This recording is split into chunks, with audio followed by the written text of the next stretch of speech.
U.S.-Iran talks are planned in Pakistan for Wednesday, according to CNN. Vice President J.D. Vance is expected to fly there tomorrow. Ian Bremmer, Eurasia Group president and founder, outlined 4 key risks that could derail an Iran deal. He joins us now. Ian, it is the consistent headline fatigue and fog of war that we've been dealing with. First, the Strait of Hormuz is open on Friday. Then Iran says it's closed on Saturday. Questions surrounding the U.S. seizure of an Iranian ship. Are you confident, like this market is, that we are indeed in an off-ramp to peace? No, not at all. I'm confident that we're in an off-ramp for an announcement of peace. I think we will get a second round of talks. I think they'll go forward. I think Vance will get there and he'll talk to the Iranians. And it wouldn't surprise me at all if on the back of that there's some progress. Both sides are pretty close on many issues. Trump really wants a deal. Trump is likely to announce one. But moving from an announcement to an actual implementation that then lets us feel like we can get traffic in the Strait back to normal, that's a lot of lifting that has to happen before then. There are a lot of ways that can blow apart. We're not close to that, in my view. How important is that to the president? You know, outwardly, it's important for the Republican Party that the price at the pump not accelerate any further and hopefully come down. But I wonder if the president feels comfortable with crude oil in the $80 or $90 range. It certainly hasn't hurt the energy companies that I'm sure lobby him. And it's obviously been beneficial to Russia as well. Well, he seems to feel more comfortable now than he did when he gave the State of the Union and was talking about gas under $2 at a station in Iowa. That's how he started his speech. Now he's saying, you know, oil's a lot lower than it could have been. He heard $200, $250, $300, and it's under $100, and isn't that great?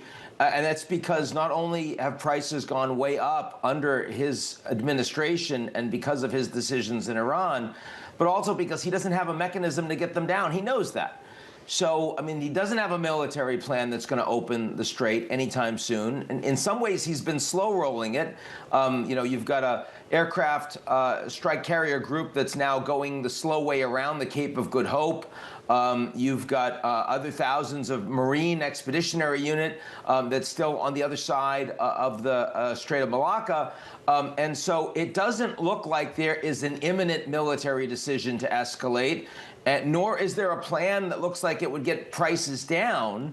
So at this point, Trump has to accept that come November, a big part of his efforts at the midterms are going to be underwater with affordability. But so this is why you're confident, Ian, that we're going to get an extension of the ceasefire, right? Because that is supposed to end on Tuesday night. We're seeing now headlines that talks may actually happen Wednesday in Islamabad, which would be great timing to extend the ceasefire for no reason at all.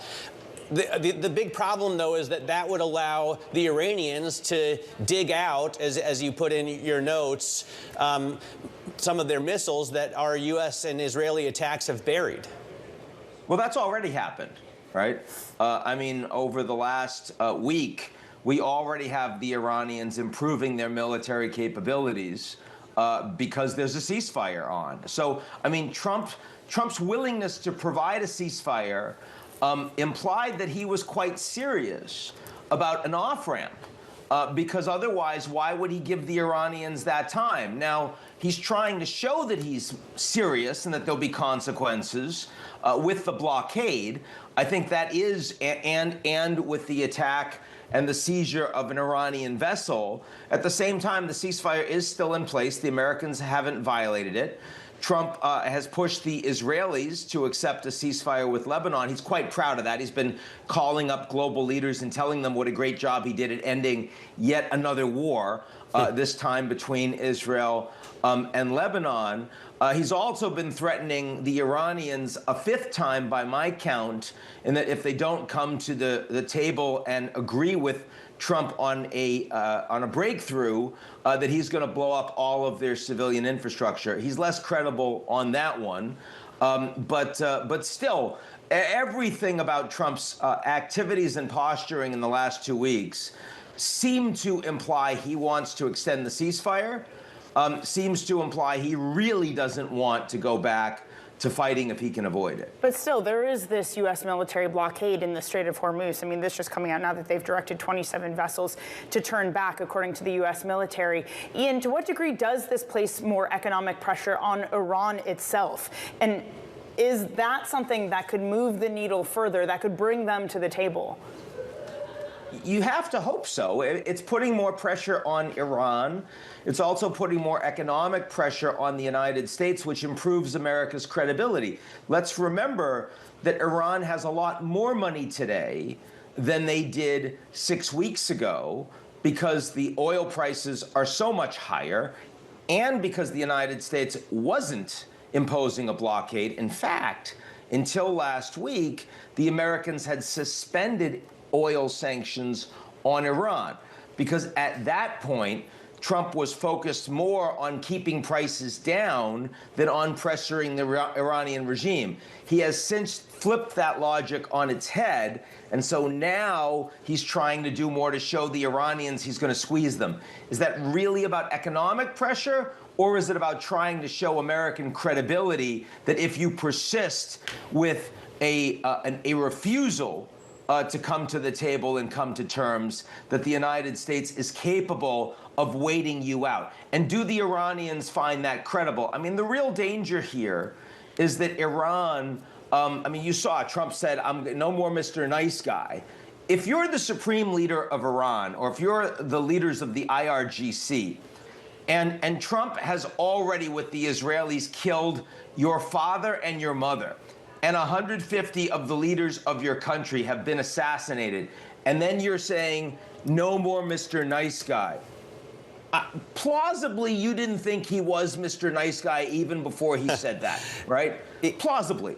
So I think that, you know, the problem is America is trying to negotiate, having already blown up the negotiations with a group of leaders that may not be focused just on how do we get to yes with the United States. There may be a willingness to engage in retribution. Yeah. There may be some ideology that is not about just survival as a regime. This may be kind of the challenge that the Israelis had with Hamas in Gaza, for example. But I don't think the Americans are prepared to do the damage to Iran that the Israelis were to the people of Gaza to get to their military outcomes. And so that limits the ability of Trump to force the Iranians to do what he wants. Ian, to what extent has Putin and Russia been a beneficiary of this war? And how is China positioned? Russia is a near-term beneficiary, probably the biggest of the near-term beneficiaries. Again, like Iran, until last week, selling a lot more oil and gas and fertilizer, and that's what the Russians have to export at much higher prices because of the war. And those sanctions remain lifted, by the way, on Russia.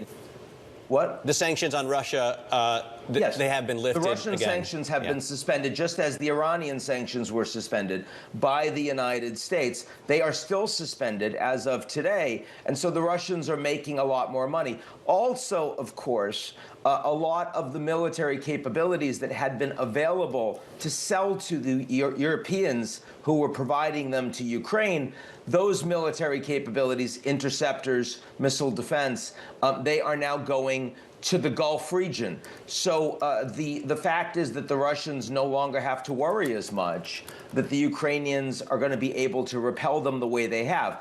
Having said all of that, Ukraine today is the most capable and trained military in Europe.